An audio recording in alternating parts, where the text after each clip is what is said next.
Okay, now I'm going to reinstall the safety spring for the lower blade guard. And as we said before, there's a little hole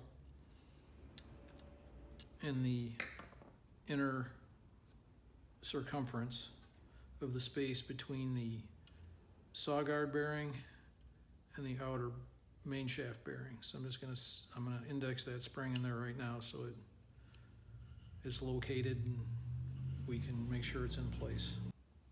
Okay, now the chute cover, piece of sheet steel that we cleaned up before.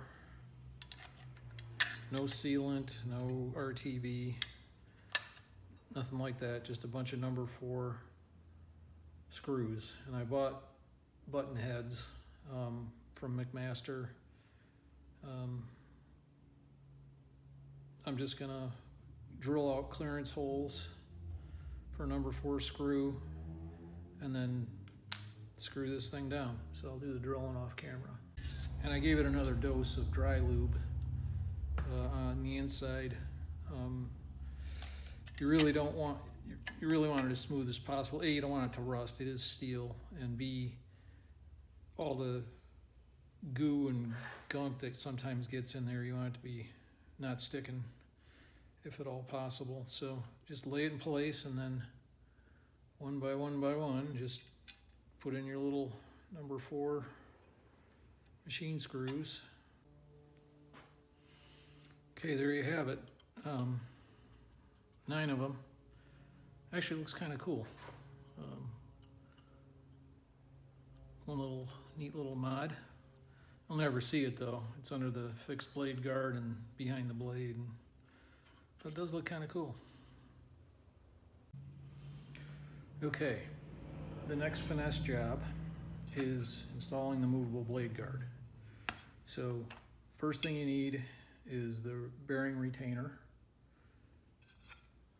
the bearing, and then the third thing is the guard itself. So remember, the bearing retainer fits inside between the bearing and the guard, so it's also not symmetrical. It only goes on one way. You can see the holes are not evenly spaced. So make sure you got it pointing the right way, which is that way. You can see the holes line up. So that side has to go towards the saw. This side of the bearing, the race side, goes towards the saw. So the retainer goes on the bearing like so. And then the bearing goes into the guard. And again, it's a left-hand thread, so lefty-tighty. Okay, once you got it started, you can see there's 6 little holes in here. Those are to mount this, those are to catch the retractor spring. So the easiest way to tighten this thing up is just take the little Allen wrench, a little hex key that you used for the number 4 screws here, and use it like half a gland wrench and just kind of bring it around. It doesn't need to be super tight like anything else on this saw, just take it easy on the torque. And that's it, that's all you need. And then voila.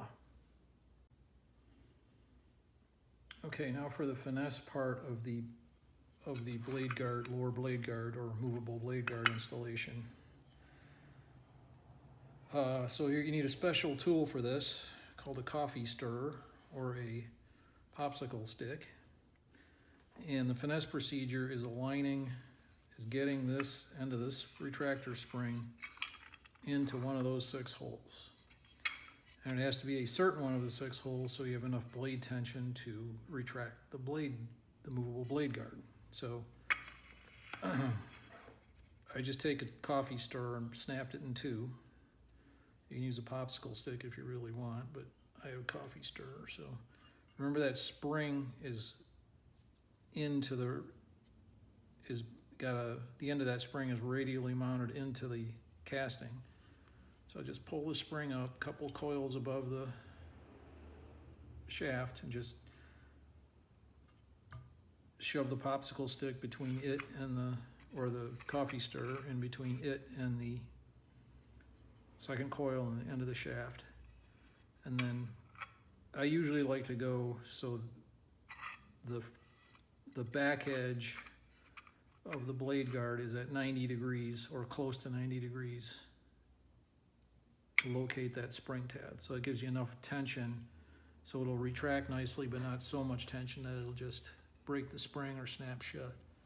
So you just finesse the end of that spring in the hole that is closest to your desired position. There it is. And then hold it in there.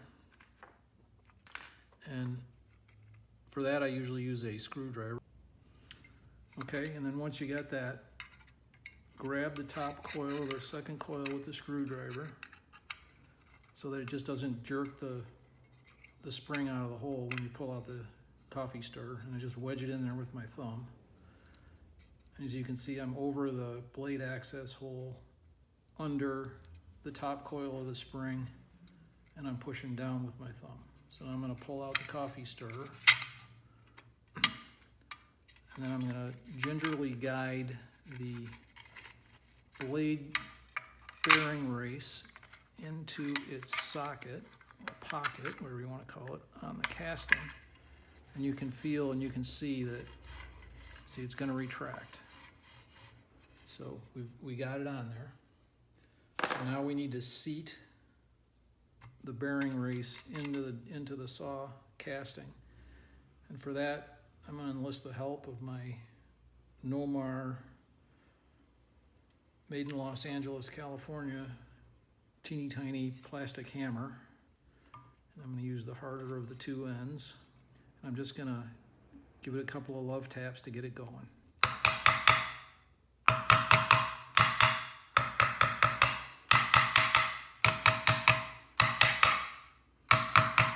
Okay, that's just so I can let go of it. I don't want to beat on this die cast housing any more than I have to, so that's all I'm going to hit it.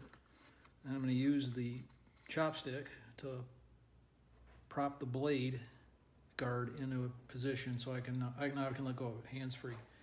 Now I'll get a socket that's that diameter or smaller and drive it home with Garland number 1. So it's a 20 millimeter Mac. So I'm just going to tap it in there very gently, plastic end. Okay, there it is, almost home. So one other note is when you're driving that in, I pulled the chopstick out, but the other thing the chopstick does is you don't want to let the blade guard clock too far this way, because as you're driving it in, it'll hang up on this bolt boss, or the lip will hang up on this bolt boss. So you want to make sure you leave the chopstick in place as you're driving it in there, so you don't, otherwise it'll just get bound up and you'll have to pound it off again. So now I'm going to start the retainer screws, going through these screw access holes, get everything set up so that I can torque it in place.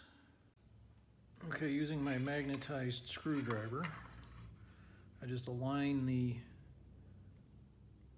retainer with the hole in the casting and gingerly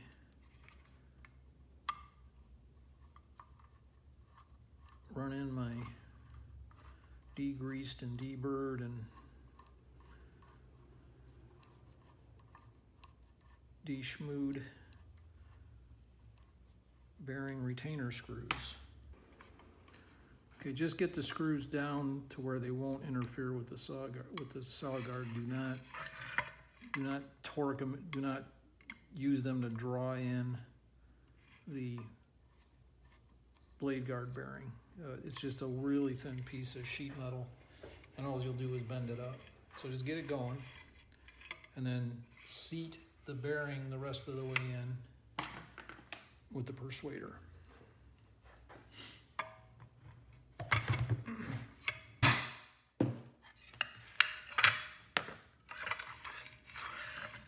There she is.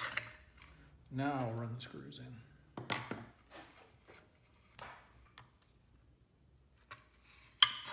You can see we have a blade guard.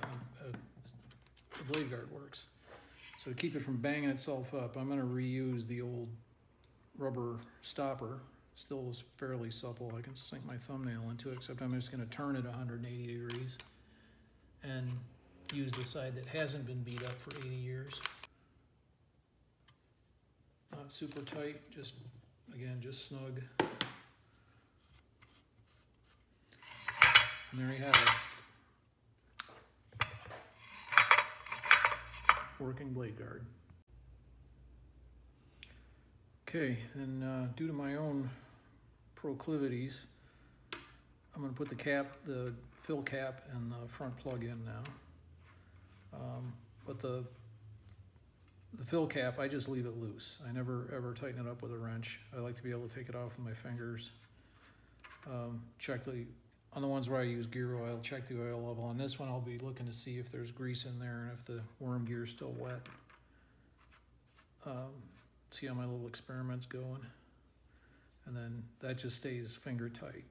And all I did there was roll down an O-ring that I had as a replacement seal. They do make the seal for it, but O-ring will do it. And then the front plug,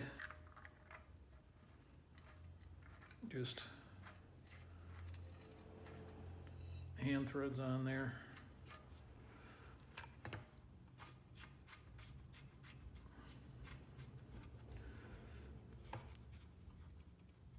And then I use a smooth jaw pipe wrench.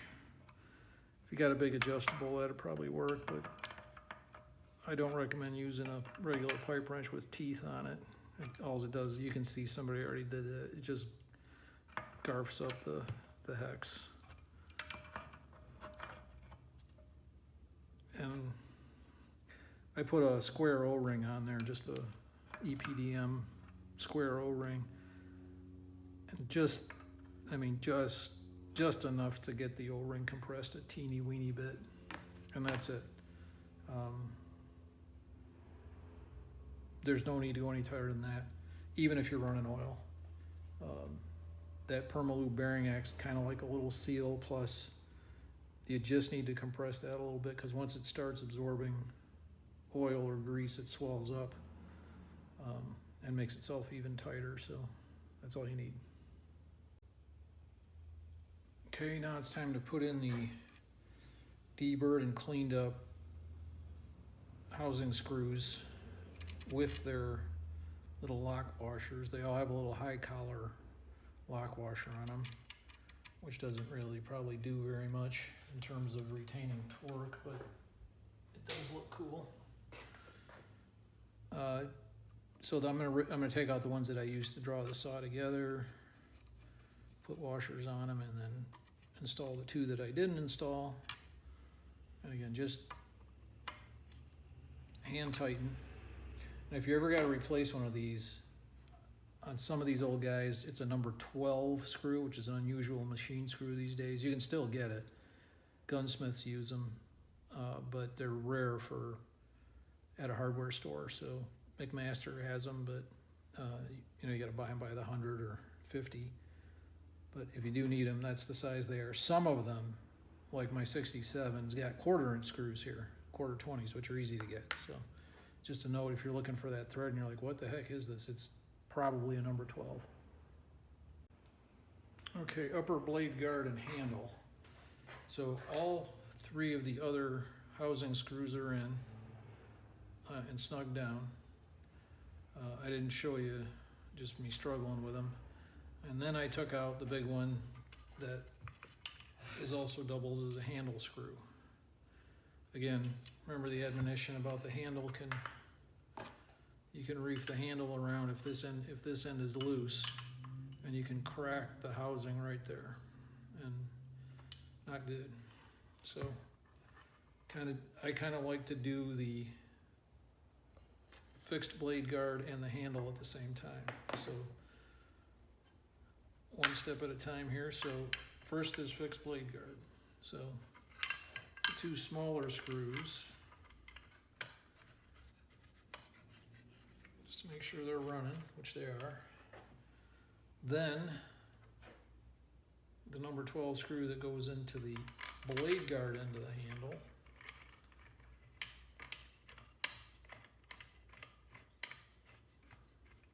Now the handle can't flop around.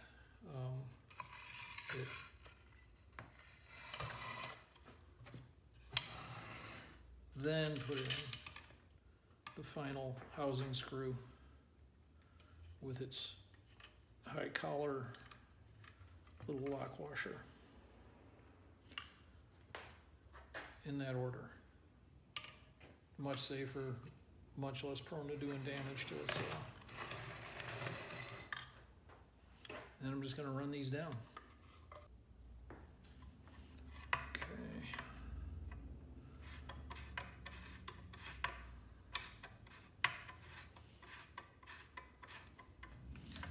Again, don't reef it down.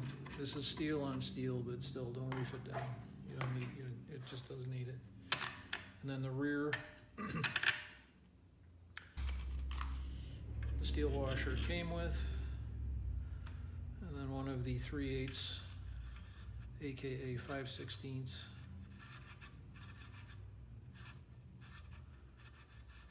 wing nuts, and then in the front, carriage bolt. It's been de-schmoothed and cleaned up and wire brushed, and I'm just adding a little bit of light cutting oil again. Play with the tilt, get it through there, get the head engaged, and then another one of your 5/16, 3/8 wing nuts. And there you go. Okay, the cord is the next step. So this is a 14 gauge 3 conductor power cord that I bought from McMaster. This is one area where technology really has made a big difference. Cords, those old antique power cords, are just not very good. They didn't have the elastomers, and they had to use fabric and other things to make insulation, and it just didn't last. So this is one of my concessions to new technology. So on my antique Skilsaw extension cord guide card, it says right here, at an 825, which this is, for 50 up to 50 feet, use 14 gauge cord. So that's what we got here. So we gotta do a couple of things here. We gotta thread the cord up the switch, the handle cavity, to pick up the bottom of the switches, figure out the length of it, and then get the hog ring back on. So step 1, slide on the strain relief. Step 2, I just bend the wires up like that a little bit, and then hook them through the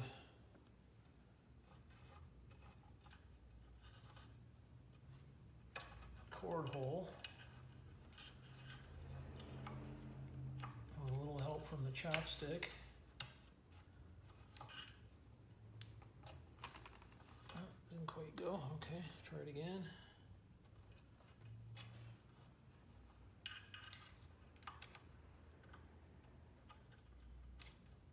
The ground cord doesn't want to cooperate. There it goes. The chopstick got her to go. Just feed it through. And then you kind of got to figure out where you want that hog ring to be. So the switch sits here. So the bottom of the switch is right about there. So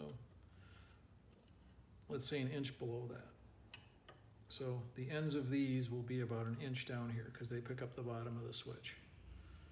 So I'll pull these back so they're right about a little less than an inch down, just to make sure I got a little bit of slack. And then I can see where the cord is entering the saw. I can take a little piece of masking tape, wrap it around the cord, push it all the way back up.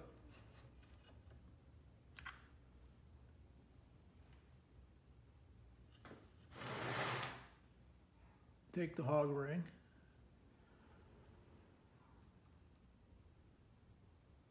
Get it over the cord.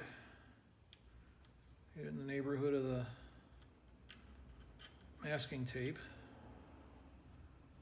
And pinch it in place using our little tiny channel locks, still made in Meadville, Pennsylvania, just like they have been for many decades.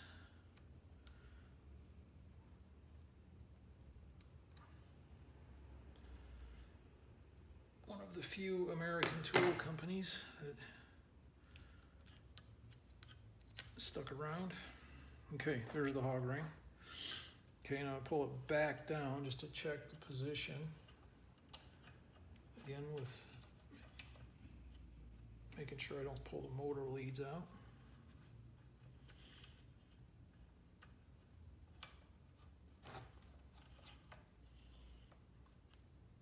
Seems to be about right. Okay, now back in again, and we'll hook up the switch. Okay, now I gotta prep the cord. So I'm just twisting the strands. Make sure there's no pokers. Little piece of heat shrink on the black and the white. You don't need one on the green. Obviously the idea of the green is it's going to touch the saw housing, so you want, you know, it's there to be shorted, so don't worry about shorting it. Okay, just a little crimp terminal. Now some guys like to solder these. I find crimping quite adequate. I have soldered them in the past, but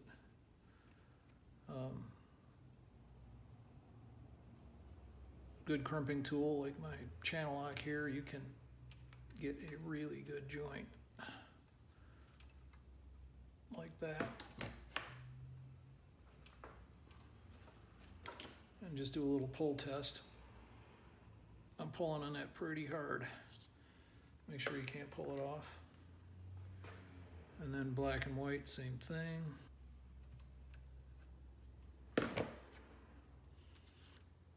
Pull test, we're good. Okay. Now, let's shrink the heat shrink. So I'll run that up over the base of the ring terminals.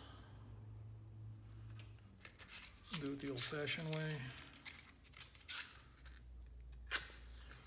This with a match.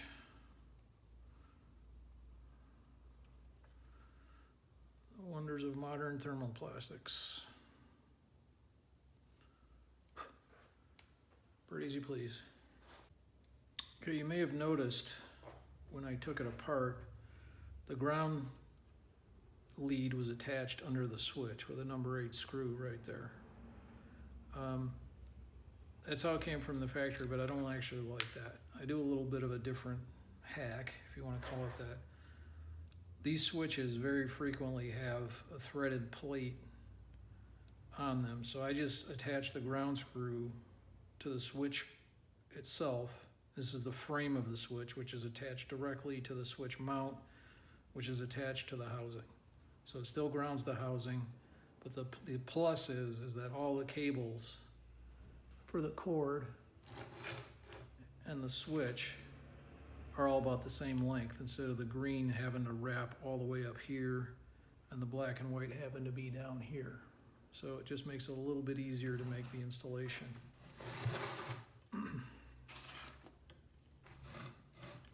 So I'll do that now.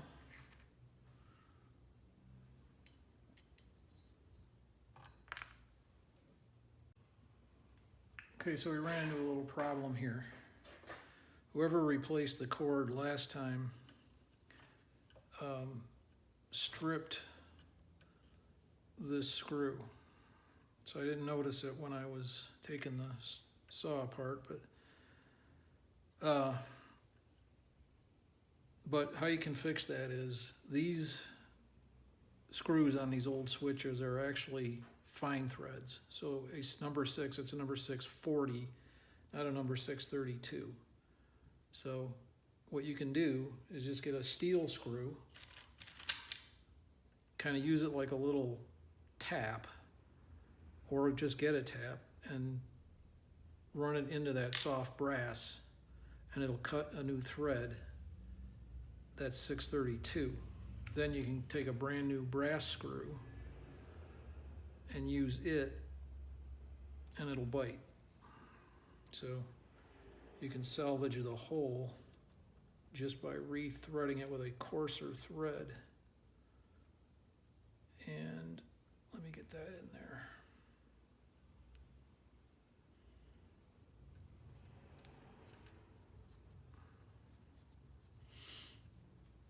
So same rule on the switch as on the saw. Do not over torque it. Just, you really don't need that much torque. Again, I'm just doing index finger and thumb. Old white guy. That's it. Okay, so ground, positive, neutral. Okay, now I'm gonna use the screwdriver to hold up the motor leads while I pull the switch kind of into position.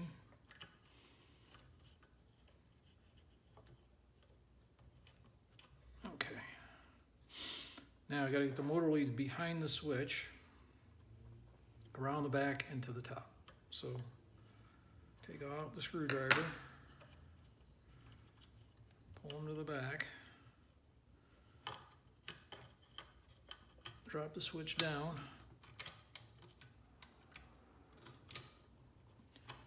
pull it into its position, and there you can see once you install the cover, you can see that you're really close right there. So now it's just a matter of finagling the two motor leads up on top of the switch and getting them connected. So I'll do that now.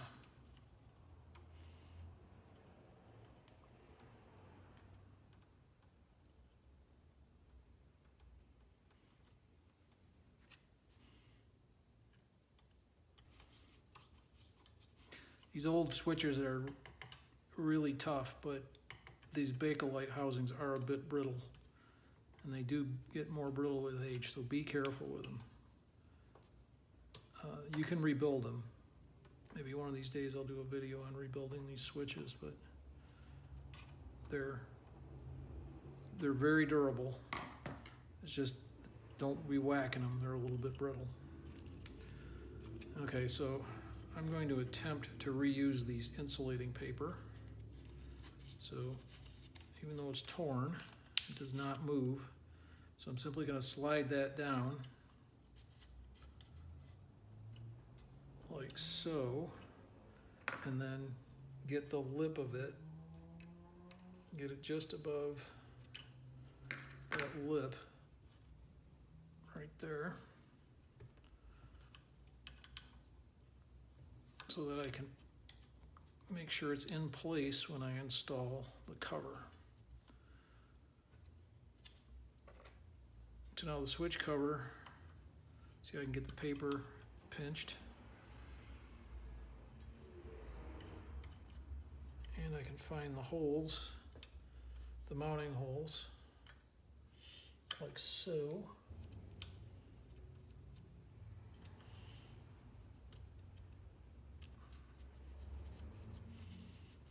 And that's what holds the switch in.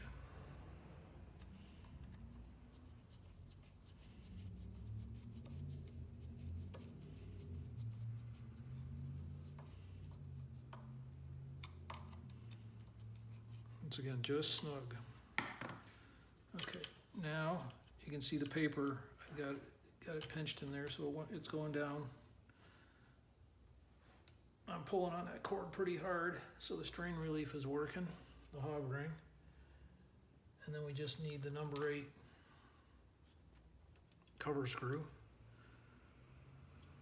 This is another little bit of a weak point on these things, is this cover, very thin casting, only held in by one screw, and it's kind of got a lot of tension on it because of the cable forces and the switch forces. So you want to be very ginger with it while you're handling it, but these sometimes do crack through here because the switch is mounted directly to it. So all the switch load goes right into that thing, into that number 8 screw, into this little tongue. Okay, so last, the cord installation is the string relief. And that just threads in here. 3/4 inch, courtesy of Joe Keegan. Just snug it, just snug it. Okay. She's assembled.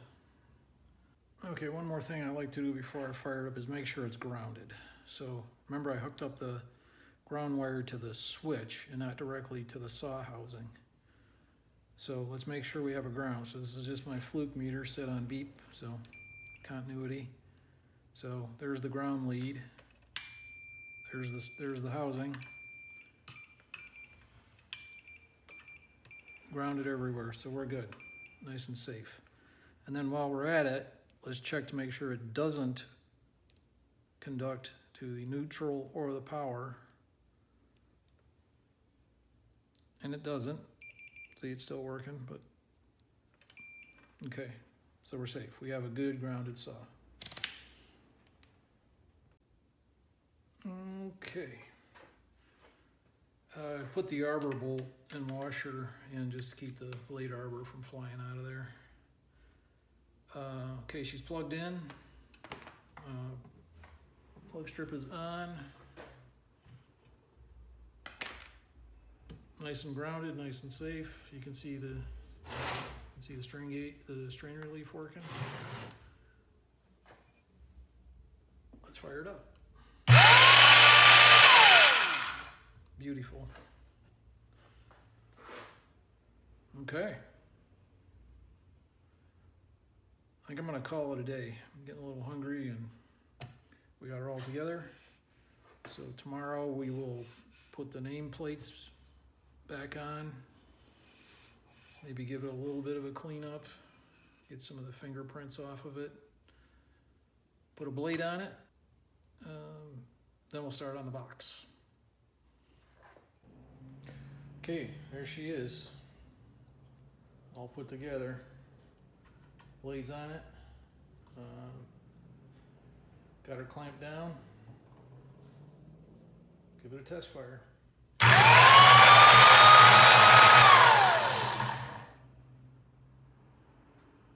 Pretty easy, please. Okay, now I'm going to put the nameplates back on. Drilled out the holes for number 4 screw clearance. That's all I did. And then just a number 4 button head. And the second one. Looks good. And now the main nameplate. Let's put it on the right way. Again, just a number 4 screw button head. Run her into those threads that we cut a few days ago. Not really very tight, just finger tight. Thumb and forefinger. That's all you need. Lubrication. Okay, so the very last step after she's all together. Normally, this is the choice. It's still available. You can buy it at the big box stores. You can get it at Amazon. It's heavy duty gear lube. Thick, stinky. The only problem is, like I said, these things tend to leak. So you end up with oil in the bottom of your toolbox or in your truck or whatever, and you got to constantly check the level. This one is a bit of an experiment. I'm using super lube. I'm just greasing it up, and I'm going to check it frequently. I'm going to open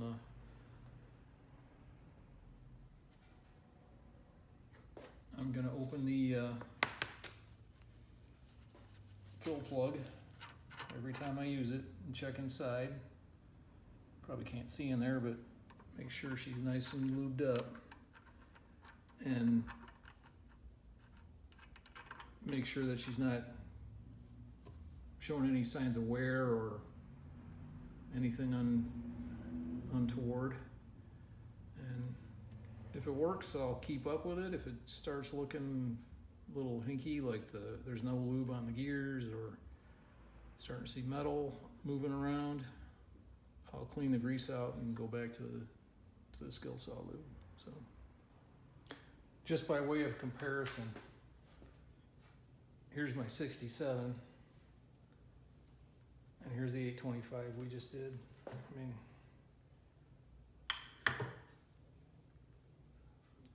that's a very good comparison. This little dude has got some serious torque too, though, even for its size. But big bro here. Like I said before, if you're only used to operating like a little 20-volt cordless, using one of these is a life-changing experience. Lots of torque.